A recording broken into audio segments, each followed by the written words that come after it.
Perfect. Here we are, Dallas Sherman, Yes, sir. Superbike rider. Somewhat. What do you mean not? You Somewhat. are. I raced. I qualified at Laguna. Okay. That was the only one I've done so far. And that was kind of a dream, honestly. Okay. Like, from starting in the road racing or whatever, I really never thought that I would be able to qualify for a Superbike race. But so, okay, so when you qualified on like what spot? oh, I was last. I would have been, I think, 28th. Okay, which So- means you are the 20th fastest rider like in the country. I guess like a In snapshot perspective. of that moment, sure.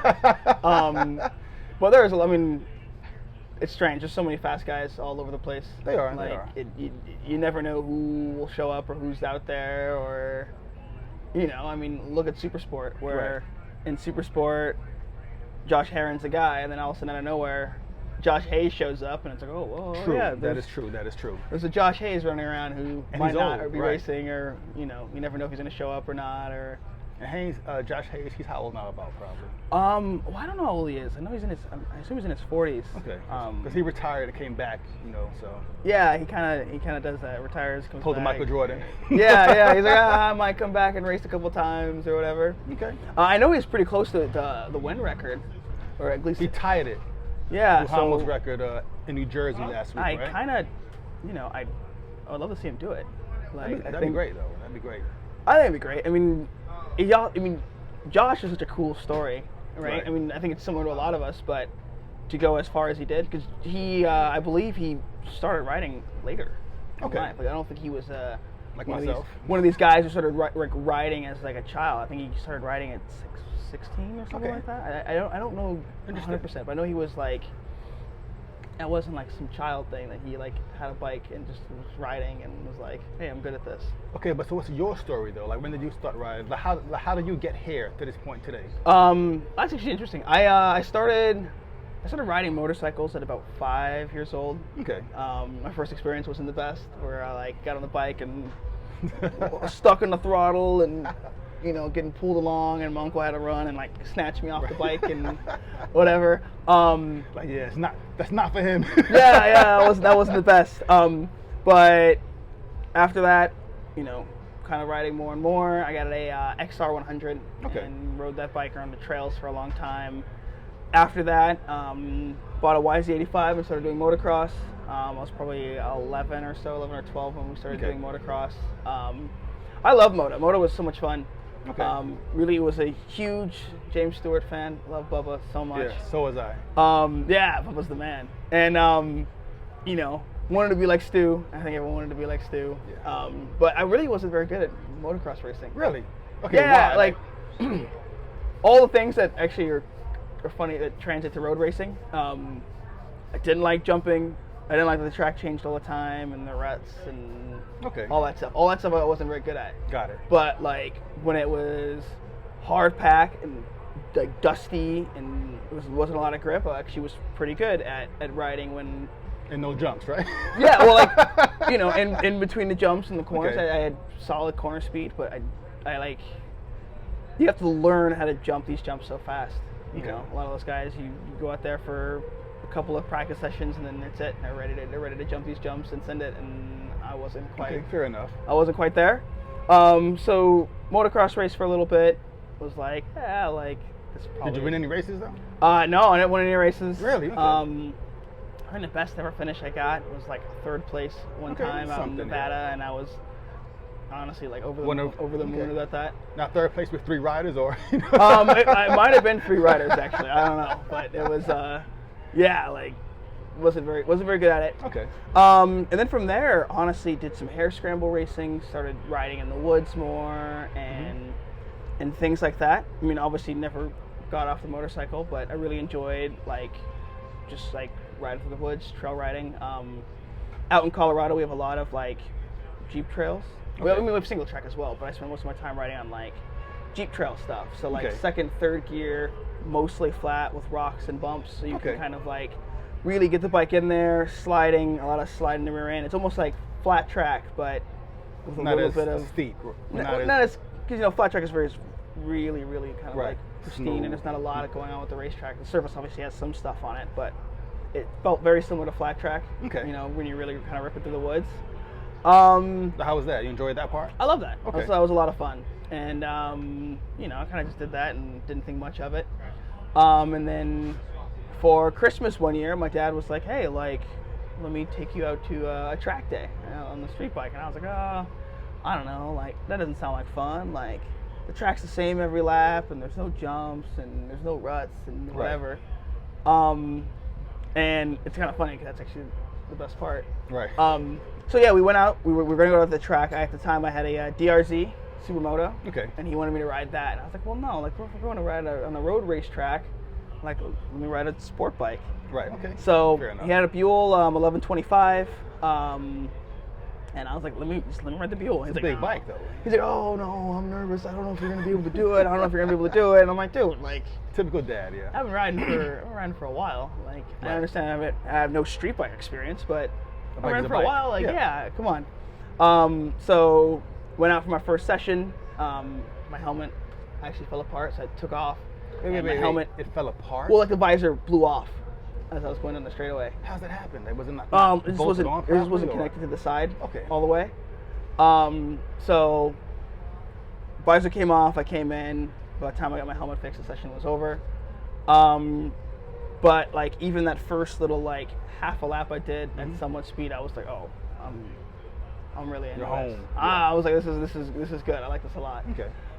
So road, it's so funny because when you're first track riding, the biggest thing you want to do is like drag your knee. Oh, I want to drag my knee. I want to drag my knee. So that was my goal for the first day. Last session of the day, I was able to put my knee on the ground, and I was like, both or just one? Just one. It was the right knee. Okay. Whatever. And it feels good, right? It was like a brief, instantaneous moment. Okay. I was like, I did it. That happened. I'm legit. So then, I literally bought an R6 the very next day. Okay. So I bought a track prep R6 the very next day. Okay, now what year was this again? This would have been, this would have been 2019. So 2019 I bought my R6. It was like late in the season.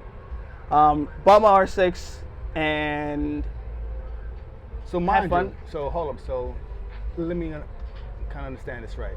You're here today, riding, with the pros. And your first time on a bike was 3 years ago, a road bike. It would have been four. So I'm guessing 2018. Okay, but still. I'm trying to figure this out. Yes, so I raced. Yeah, sorry, it would be 2018 because my novice season was 2019. So okay, so here's how impressive that is, and I think you're trying to be humble, which is fine. But yeah, all these guys you're racing against today, they started doing this when they were kids. All of them. You started 4 years ago, and you're right here with them. That's damn good, seriously. It really is. I appreciate that. Thank you. A lot of guys can't do that, seriously. A lot of guys can't. Because I'm trying to. Well, one of the things that is weird, though, is because it's not like I haven't been I've been riding motorcycles for most of my life. So it's not like that part's new. But the discipline itself is different. Yeah. Right? I'm on a completely different discipline than what I've spent most of my life riding. Okay. I don't know. I mean, things kind of worked out. It's all kind of strange how things work. I had my R6. It was great, but my R6 actually was having overheating problems. Gotcha. So, I'd do a track day and I'd overheat and it kind of sucked. So I found a Gixxer, a Gixxer 1000, an old one. It was like an 03. It's like X Superbike. Okay. And it was $3,000, and I was like, oh, it's a great deal. Like, why not buy it? Yeah. And sounds good. I despised that bike. It was awful. Really? Why? It was big and old, so it didn't have any like electronics or aids or whatever. It made crazy power. I mean, it's not crazy today, but like it was making like 180 some odd horsepower without any aids or whatever. That's a lot. Old Superbike, right? Okay. Like 03, so it's like the last of like the mean Superbikes. And I would want to ride my R6. My R6 would overheat, so I had to ride the big bike. Okay. And then I was riding down in Pueblo, Colorado, and the Suzuki was acting up, so both my bikes were acting up. Got it. I was kind of like, I'm done for the day, whatever. Ended up kind of fiddling with the bike a little bit, and we got the bike, I think, good enough. We were going to try it again. Well, I didn't put the heaters back on. What? The tire heaters. Okay, got it. And so we thought, like, oh, like, it'll be, just take it easy. The track is mostly right-handers, and when I got to my first left-hander, tipped the bike in, bike went sideways, threw me off. Ooh, okay. I woke up with, like, the circle of hope where everyone's just looking down at me, like, knocked out? hey, where are you at? Where are you at? Where are you at? And I'm like, I don't know. Like, all I see is sky and faces. Like, give me some space so I can see where I'm at. You know, like, I don't know where I'm at. You know, and eventually I look over and I'm like, oh, is that turn 2? Right. And they're like, oh, he's messed up. Well, I was. I had 2 brain bleeds. I had a little brain bleed in the front, one in the back. A brain bleed, you said? Yeah, Okay. which cleared up Okay, on their yeah. own. I didn't need any brain surgery or anything, thank the Lord. Thank God, right. Broken clavicle from the impact, actually, from the corner of my helmet. Gotcha, okay. Into my shoulder, which wasn't that bad. I had to do, like, dark room stuff and Yeah, okay. whatever. I mean, I guess it's a bad injury, but it wasn't like the end of the world. Okay, fair enough. But that was the moment where I was like, all right, well, if I'm going to ride the big bike, I'm going to ride a big bike with some electronics. Okay. So I actually was still broken clavicle and everything, and bought my R1. Gotcha. So, and what do you have today? It's actually a different one. I bought a bone stock R1 from a guy and pretty much did nothing to it. Okay. And I raced my novice season on that R1. It was great. I won a few races. Nice. Ended up finishing second in the championship, which was kind of a huge bummer for me. I was Trying to really win the kind whole of thing? fighting for it. Right. Yeah, the guy who won it was just he had more experience and just better racecraft. Okay. And like, you know, I think he finished second in every single race that year except for the last 2. Got it. So, you know, I was all over the place with my results and Like first, third, fourth, kind of. yeah, like outright speed was there, but the racecraft and like Okay. all that stuff I just didn't have, and he Okay, had more fair of that enough. than I did. Yeah, so that was it was honestly really kind of a perfect storm because it wasn't just him. I had a few of my buddies that I was racing with as well, Right. and we were all like really pushing each other, you know, because every race like you had to go as fast as you possibly could every Right. single lap because somebody was there. And I think it really helped like elevate all of our levels because, you know, I think the last few rounds, I think we broke like, it's a novice record, but I think we broke novice lap Wow. records. Okay, that's nice. That's nice. You know, every race towards the end of the season. You know, so I finished that year kind of like on a high. I was looking at like where my times compared to the experts, and I was like, oh, like we were kind of pushing ourselves so far that like we're almost like mid-pack experts at this point, Okay. which was kind of a cool experience. And then from there, I was talking to a rider, Brad Morris, who actually ended up buying this current bike from, and Brad told me about going out to California and riding at Chuckwalla. Okay.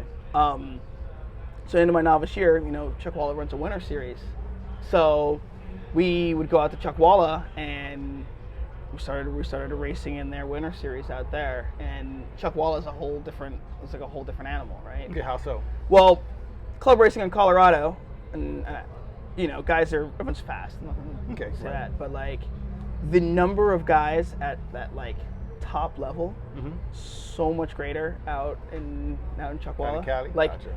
yeah, like not only do you have other pros that come and race this series, but your like average privateer guy out there is racing with those guys. Gotcha. You know, so the guy who has a regular job and has this bike that's kind of like pieced together and or maybe even close to stock, if not stock, with maybe a suspension kit or something on it, Okay. is a couple seconds off of Michael Gilbert. Got Like, it. He's fast. yeah, like there's Lightning just fast, there's yeah. just like this weird, there's like something special about that place that like Okay, fair everyone enough. is just really talented. And the track itself is also very flowy, massive corners. Okay. So you also have to spend a lot of time trail braking and forcing yourself to like be light on the levers to the corner and rolling on the gas, and you kind of it's a very different style of riding than Okay. like I've been accustomed to on like, you know, a lot of out Stop in and Colorado go we have a track, lot of right? hard braking zones, turn, flop the bike over, and then drive out. Like this track. Somewhat. This track, Barber is a little bit has a little bit Charlotte's of both. Web is a, hard in, Yeah, hard out. Charlotte's Web is pretty hard. Museum Corner can be, but Yeah. like turns 1, 2, 3 Okay. You know, you kind of Flow like in. break into one, you go down the hill, let the bike compress, and you start driving up the hill, and you kind of like let the bike flow through there. Throughout when you're flowing all the way to 5, hard braking for 5, so you kind of transition, and then you kind of like hard braking into the museum. The chicanes are kind of flowy over the hill into the last corner, which is like you're driving, and then you're kind of like trail braking towards the end to tighten the bike up. Okay. Right, so you have like 2 somewhat hard braking zones, followed by 2 fairly flowy sections. Okay, got it. Makes Right, sense. so this track honestly is kind of a mix between the flow that you kind of experience out in California and then hard braking zones like you get, you know, the tracks that I rode at home or, you know, other tracks in the calendar even. Gotcha. Yeah, so Chuckwalla really was the biggest moment in terms of like racing out there and seeing what those guys do and all that. Okay, really, so tell me this. So when you got to Chuckwalla, how was your pace compared to those guys? You felt like you fit in? No, it was awful. Okay. It was absolutely awful. My very first session, 2 things happened to me, which were really cool. I was like starstruck. I'm going out, and I'm an A group because at home I'm fast. Right. And I'm riding through the pole, and there's this kid on a Ninja 400. I believe it was a Ninja 400. Rocco Landers. Okay. And he just went right around the outside of me on his little 400, and I'm on my R1, and I'm like, what? Right, you're like, I don't belong here. What is going on? And I'm just trying to figure this out. And then, you know, continue riding through the session. Another rider passes me, a really short guy with a yellow helmet with stars on it. Okay. And it was Tony Elias. And Tony Elias sees me, Right. sees him struggling, and literally like slowed up and like tapped the tail of his bike and was like trying to like. That's pretty cool, man. Was kind of trying to pull me along, and you know he took off for a little bit, and I tried to catch him, I couldn't catch him, and he looked back and he saw he lost me, slowed back up, tapped his tail again, and he's like, come on. Did it again. I couldn't stick with the class, and then eventually, you know, he was just like, all right, well, I'm gonna keep riding and enjoying my session, and You tried. and took off. But like the fact that my very first, you know, Friday practice session, these 2 guys who have, you know, seen and read and heard a lot about were out there on track, and I'm like, wow, like this is an eye opener. Big boys, right? You know, I'm out of my little pond a little bit, and I'm like, it's different out here. Okay, so how'd you get better? Like, what did you do to get better to that? Coming, because like I said, you're here now. Yeah. So what's your process now to get to that point? Honestly, from that first session to like, you know, to where I'm at now, it really was just like buying into that whole like you just gotta let the bike go and flow and roll and corner speed and trail brake and let the motorcycle move underneath you and things like that. At that time, it was before Chuckwalla was repaved, so it had some bumps. Okay. So you kind of had to like let the bike move underneath you as you went over the bumps. So eventually, I was actually able to like start bringing my pace down. You know, and I think that like just going out there was really huge. Because then I came back. I wanted to out in Colorado. We raced in the MRA. Yeah. It's our home series, and you have both novice, amateur, and then you are an expert. Well, it's kind of strange because you could be an expert and race in the amateur class. Okay. It's almost like a first year expert class. Got it. Okay. Or something. And that was kind of my goal. I had my heart set on winning that amateur title. Okay. You know, I obviously working all winter. Went out and first race of the season, kind of terrible start. Passed my way through the pack. Okay. Went into the lead. Nice feeling. Tucked the front end. Ah. And I remember I was like, I actually was like in my helmet like crying. I was like, yo, no, like, leave me alone. Right. Okay, because I knew it was a 7-race series.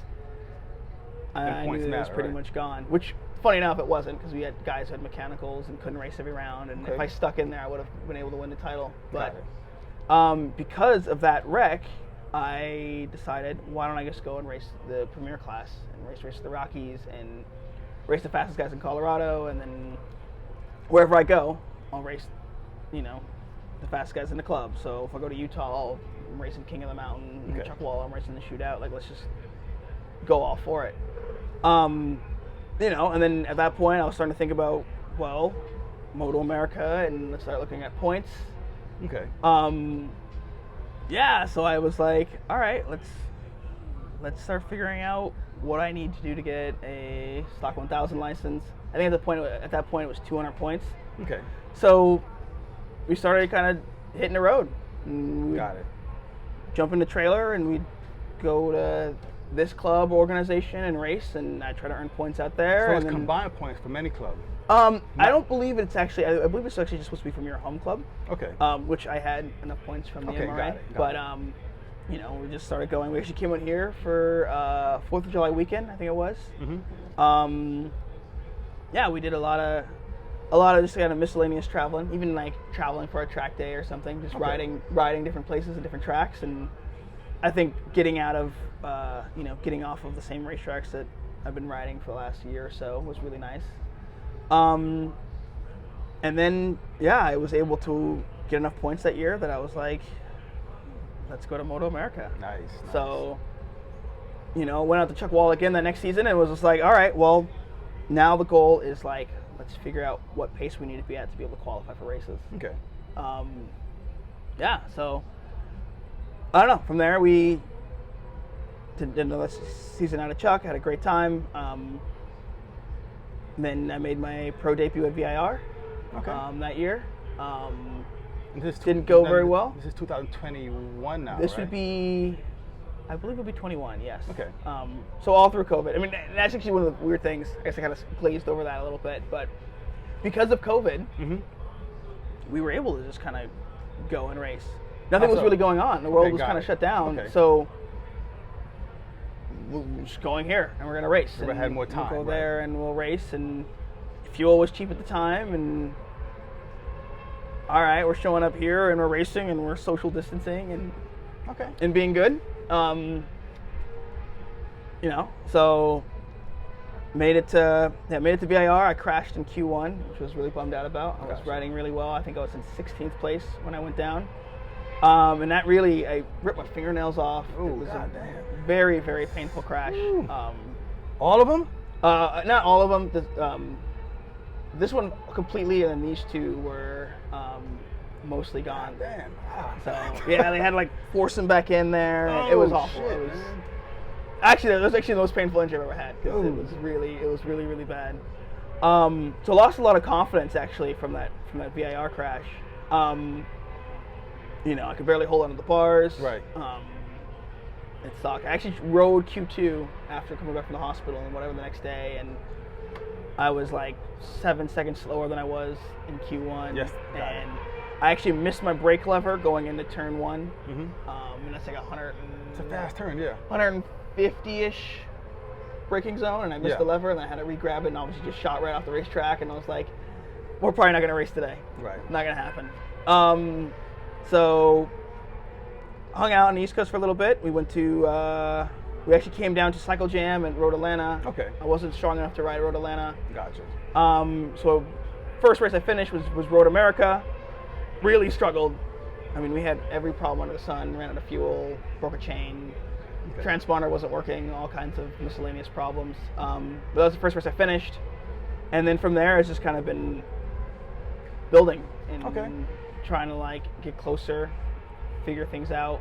Okay, so any coaching, any like race schools, or this is just pure talent and track days? No, I did YCRS. I did the Champ Day out in Colorado. Okay. That was really helpful. I think I also have the Champ U video package. Got it. And not to be like an ad for them, but one of the things that I thought was really helpful about what they do is they teach you how to coach yourself. Okay. Right?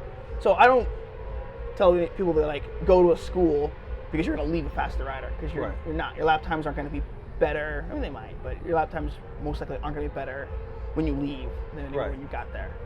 But you now have the tools in which to teach yourself how to be a better rider. Right, you have more info to apply next time you ride. Exactly. Yeah. So you know how you should be entering a corner, right? How you should be applying the brake pressure, how smooth that needs to be, that transition, all those different things. How you should be opening up the throttle, how you should be working your eyes and moving your eyes, which is something that a lot of guys I don't think about.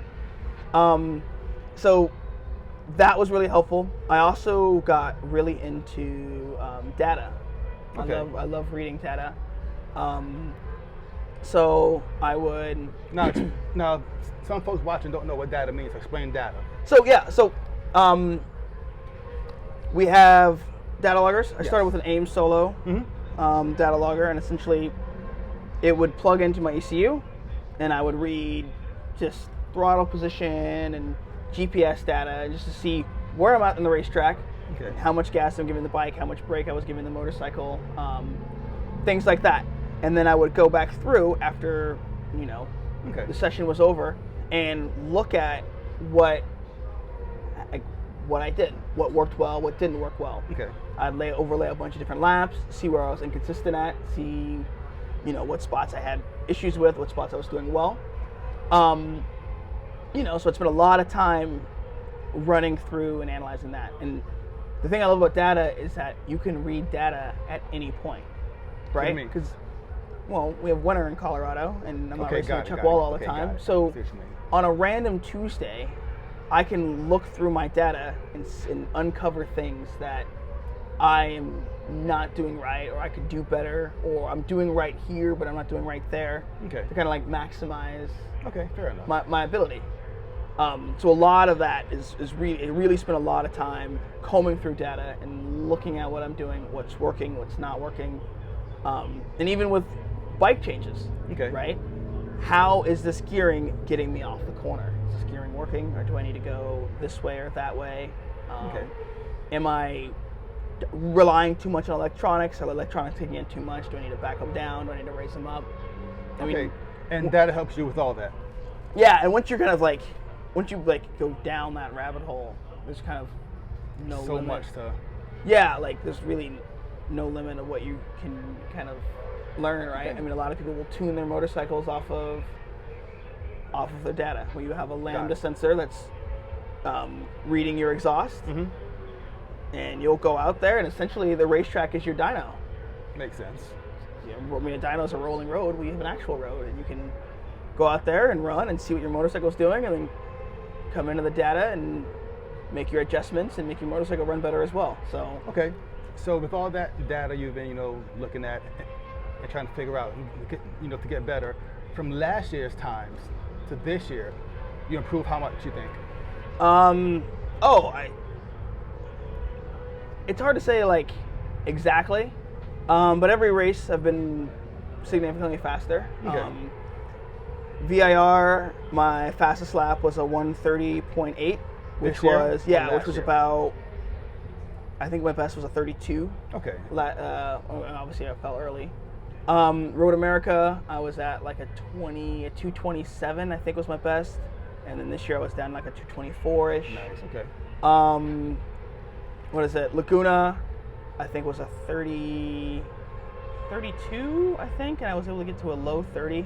30.3, I think it was. And then wasn't able to go out to Brainerd. We had a truck issue, and then we're going to try to do Pittsburgh. Pittsburgh didn't quite work. And then I wasn't able to race Barbara last year. So what about Road Atlanta? Road Atlanta, I didn't race Road Atlanta last year. Got it. Because VIR was my first one, VIR was round 2. So honestly, this year was the first time I saw Road Atlanta at speed. Which liked it? Yeah, Road Atlanta's another one of those pretty special racetracks where you have some weird kind of flow, I struggled there. And then it's just go. So the first, turn 1, the long sweeping right-hander up that hill, that's totally blind the entire way. Yeah. I hate it. I struggled so bad up that hill.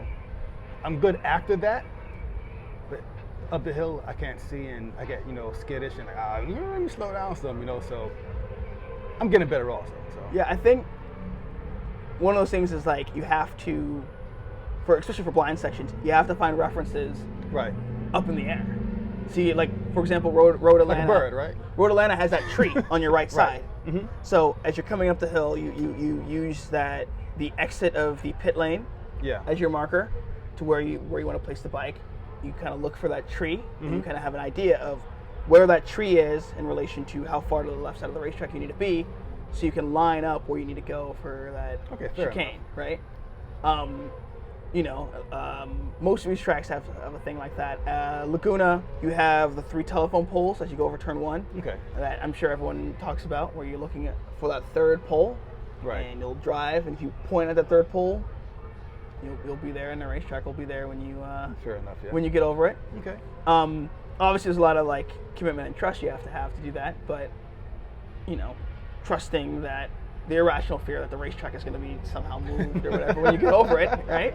Because that's what it is, right? The fear is like, well, I've done this several times and the track shouldn't have moved, but what if it's somewhere else? Well, it's like here, coming up, turn 1, 2, then 3. For me, gotta aim for the tower, the scoreboard, and that's my point. To aim for that, then track is still there. Because it's blind also. That hell is blind also. So yeah, that's my point. But Rhode I don't know. Because so something I was told before, to not use things that could be moved, so a tree could be cut down. Well, yeah. I mean, I'm not mid-race now, but yeah, I mean, I'm not gonna cut down a tree in the middle of the weekend. I mean, but no, that actually is a good point, right? Like, don't use a cone. Right. Don't use, things like that are probably not the best. Right. Spots sometimes on the track could also be a problem where you're like, so they could fade away, right? There's a little bit of oil dry, oils usually will be there, but things like that are a little bit harder. But a crack is good. Okay. The beginning of rumble strips, all kinds of different things like that are solid. But yeah, I wouldn't rely on cones so markers or even advertisement boards. Okay, so here we are, Barbara, the last race of the season. Your bike is kind of being worked on now. Yeah. So next year, so what are your plans for next year? So it's kind of funny because this was supposed to be the last race on this bike. Right. So I just bought a 21. Nice. So we were gonna try to get it ready for this round. Didn't quite work out. But the game plan for next season is honestly to try to make it through a full season. Okay. Ideally, I would like to go out to Texas and try for Superbike out there. Okay. I know there's been rumors floating around about maybe it being a entire Moto America paddock instead of just Superbike and not sharing with MotoGP. Okay. We'll have to wait until the official schedule comes out. But honestly, I think the game plan would be to try to complete a full season and just see what we can do, how many points we can score, how many Superbike races we can get into. Okay. Well, thanks for your time. Appreciate it, man. Yeah, of course. And good luck today. Thank you. And good luck next year. Yeah, and I also just want to say, my name is Dallas Sherman. I'm number 40, racing Stock 1000 and Superbike Cup, technically. And I also have to give a huge thanks to, obviously, my dad and my uncle, Mozart Properties. My buddy here, Scott Bates, is helping me out. He's with QED Properties, all different real estate organizations. Legion Moto Track Days, 64-degree racing. Was it Racer's Edge Performance still out in California with Dunlop. Helps me out quite a bit. Uncle Larry with Colorado Excavation. Uncle Denny with Brighton Radiator and Muffler.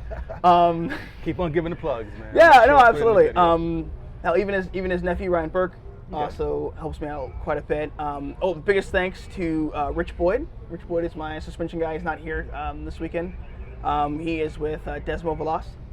He's helped me out tremendously with getting the motorcycle set up and chassis adjustments and mental stuff and all those different things. I'm trying to think if there's anybody else. 64 Degrees, Legion Moto. Yeah. All right, and Instagram or probably? Instagram, yeah, so everything is at D40, DFORWTY. It's a little confusing. It's spelled wrong on purpose. There's a joke from high school that, I kind of didn't let die. So, okay, fair enough. DFORWTY, which is convenient because my name's Dallas, my number's 40. Makes sense. And that's Snapchat, Facebook, Instagram, whatever. If it's not under D40, I don't have it. Got it. So my 40 subscribers should follow you. Well, I mean, it's not that many yet, but hopefully, so it's getting there. Of course. I mean, I don't know, any help matters, and exposure or knowledge or whatever, advice. I mean, I don't claim to know everything, and if someone wants to ride together, I'm all about it. Also, to kind of continue to plug Legion Moto a little bit, I do control riding and coaching with them. Okay. So if somebody is out in the central region of the country, Colorado, we'll do the track day circus out in Utah. We went to Hastings, Topeka, Kansas. I'm trying to think if we've gone anywhere else. Then we'll go out to Pueblo, Pikes Peak, out in Colorado. Okay, got it. So yeah, if anyone wants to, ride or work together on any of that stuff, I'll be out there. I will slap data loggers on people's bikes. Oh wow, okay. So That's pretty cool. if somebody wants, I will slap a little aim solo on your dash and send you out there, and we will go through and figure out what you're doing wrong, what you're doing right, help you improve, help you find some consistency, and then ideally help riders be able to kind of like coach themselves through riding faster. Okay. So what about this track? Would you do the same thing here? I could. Okay. I'm not the best here. Okay, got But I think that it works anywhere, it. Got it. right? Because the principles of riding don't really, the track you're riding on doesn't really matter. You can look at the track and analyze it and watch video and data and see what you should be doing and what you shouldn't be doing. Okay. And there's only so many ways you can make a corner, True. right? After riding enough tracks, you've seen every kind of corner they have. You can change the radius, you can change the elevation, right? This corner opens, this corner tightens, this turn goes to the right, this one goes to the left. It's only so Same many thing, ways you got can it. make it work. So once you've ridden enough corners, you know how tracks are supposed to be laid out. You can draw your racing line. I actually like to draw my racing lines backwards off of the most important, the time spent at wide open throttle is the Okay. most important part of the racetrack. So finding my most important spot and running my lines backwards to figure out how can I maximize that spot, and then you pretty much can trace your racing line backwards based off of the goals that you have in mind, or Interesting. what your motorcycle is best at. If you're on a slower motorcycle, maybe you don't need to open it up as much. Maybe you need to carry more roll speed so you can utilize what your bike is best at. Got it. Right? But the principles of all that are pretty much the same. Okay. Interesting. Yeah. Thanks for your time. I appreciate it. it. I appreciate it. All right, man. All right. That's it. Thank you.